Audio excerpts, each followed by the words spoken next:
Hi everyone, I'm Dr.Animaction. Welcome to the latest entry in my Personnel Office series, where we take a look at the G.I. Joe figures throughout the years and do a real-world comparison of their designs. Today we'll be looking at the last single-carded figure from the 1982 series.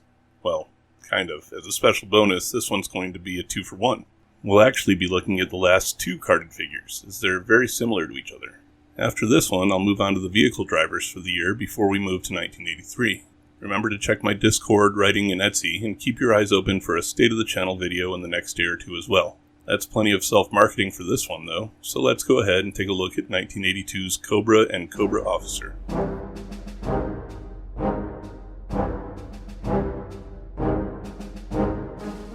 You all know the deal by now. We're going to start by taking a look at the front of the cards for each of these figures. Not a lot to say about these in terms of names or anything like that. As generic troop builders, they don't have individual code names or identifiers. Instead, we have a basic Cobra label for our first one here, though it's frequently referred to as a Cobra Trooper, or more recently retroactively called a Cobra Viper. If you pay attention in the animated series, though, the Joes really do only call these guys Cobras. The labels that we applied later were just to separate them from all of the subsequent troop builders that came out. Our second character here gets a little more specific in its name by being designated as an officer. This one I actually have a problem with, though, as I see the character as more of an NCO than an officer. That's non-commissioned officers, for those of you who haven't watched other episodes of this or know what NCO stands for. More importantly is the fact that I always pictured the named characters as the officer ranks amongst the Cobras. That may just be my opinion, but officers command and NCOs lead, and that's what these particular Cobras are, field leaders. It's probably open for interpretation, but that's mine specifically. That's all I've got on the fronts, though, so let's flip these over and see what the file cards have to say.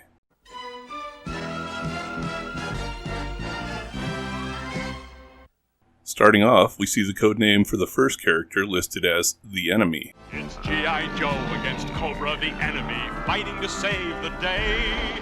Which is just something I believe was stuck in there to maintain the format of the cards. As generic troops, they obviously don't have specific file names. We see the primary specialty listed as 0300 Infantry and the secondary as Sabotage! But these guys actually did everything in the Cobra organization, so I imagine that those should both be listed as various. Either that, or they're all primarily infantry but have specific secondary specialties for their other skill sets. Finally, in this top part of the card, we see that they actually come from all over the world and have ranks equivalent to E4, though that's probably more accurately E4 and below. Moving on, we see that all of the troopers are trained in explosives, sabotage, martial arts, and small arms. My assumption here is that these are all true, but that they're trained by the lowest bidder, and not to that high a level, especially if you watch their performance in the comics or cartoons. Lastly, we see their weapon qualifications, which shouldn't really matter since we also see earlier that they're experts in all NATO and Warsaw small arms. We'll talk about that a little more later. And lastly, the flavor text essentially describes these guys as cultists, which in a grand scheme is kind of what Cobra really is if you think about it. I may put out a cartoonical analysis video to go a little deeper into that train of thought at some point. Shifting focus to the officer, we see that they also have the same codename listed, and again have unknown names and various birthplaces.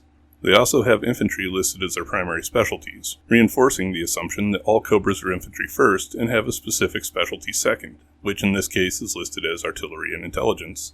Same thing I said for the trooper applies here though, and I think that there's a much wider variety. The last entry in this top part is their grade being 04 or equivalent. 04s in the real world, that's majors in the Army, Air Force, and Marines, and lieutenant commanders in the Navy, are executive officers of battalion-level units, which means hundreds of soldiers or sailors, if not more. That's another reason I think these guys should be NCOs, since those ranks in the real world lead smaller units and do so directly. You're not likely to see an 04 out on the battlefield with the grunts. Like I said, those ranks should be limited to the named characters, like Major Blood, who is an actual 04. It would have been cool to have these as NCOs, and a completely new figure to represent the Cobra versions of lieutenants. Moving along, we see that they're frontline units, again contradicting the 04 rank. They're also spies in various critical facilities, which is a good prelude to the series' evolution and the future introduction of the Crimson Guard. It also says they're masters of disguise, I'm going to be a master of disguise, I'm going to be a master... deceit, martial arts, and demolitions. These would all pretty much make sense if we assume that they're promoted from within the ranks of the troopers. Same with the weapons qualifications, since we can also probably assume they're trained in all small arms like troopers are. The flavor text on this one, though, focuses specifically on destroying the US rather than world domination, which is a lot more narrow a target than the troopers had. But that's about all that we can glean from the file cards, so let's take a look at the figures themselves.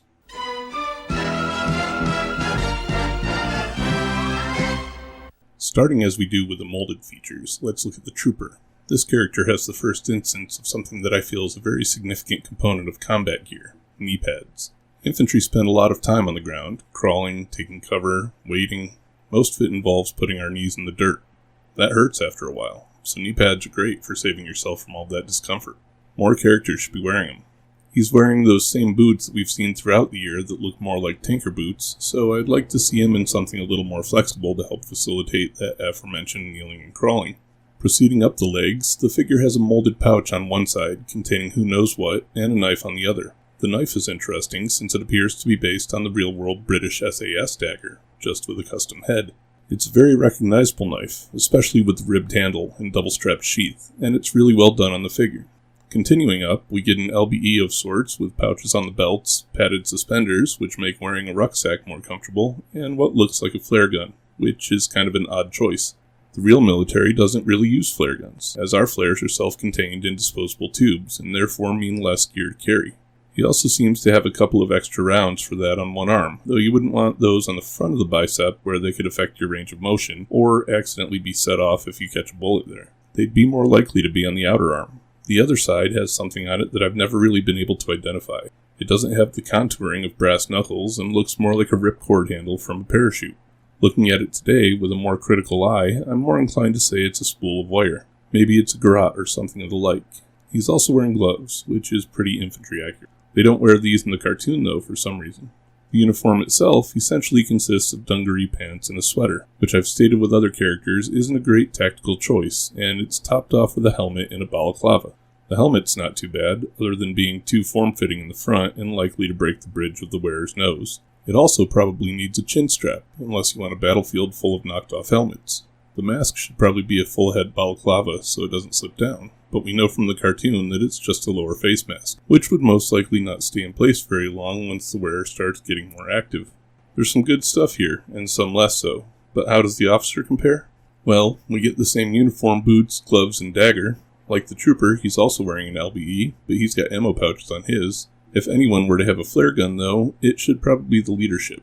He's also got that silver bit, which looks kind of like a demo pack, with a few tubes of energetics and a timer. One other difference between this and the Trooper figure is that the Trooper has their collar turned down, whereas the officer wears theirs up, displaying some kind of rank insignia.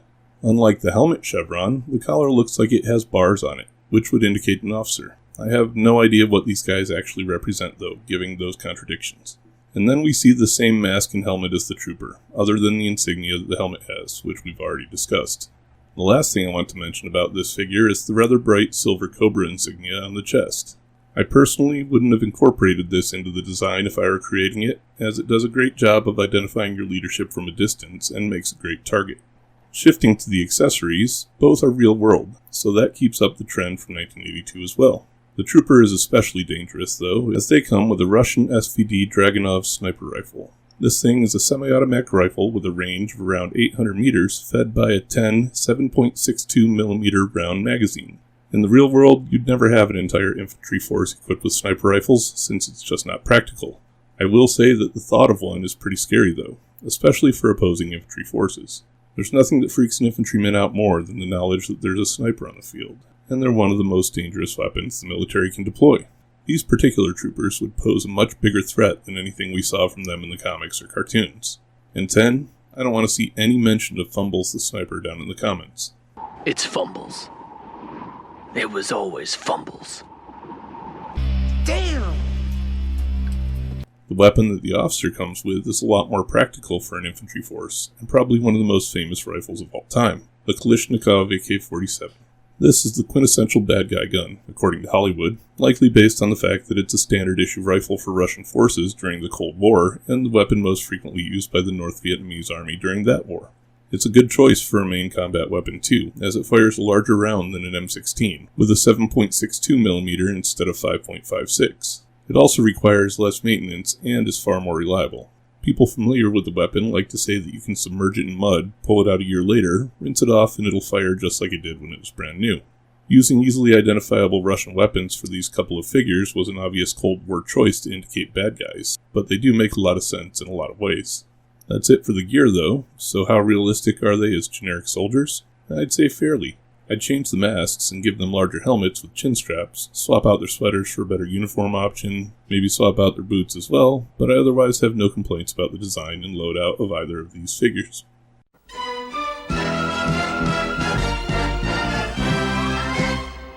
And there you have it, my analysis of how these first two Cobras stack up to a potential real-world implementation.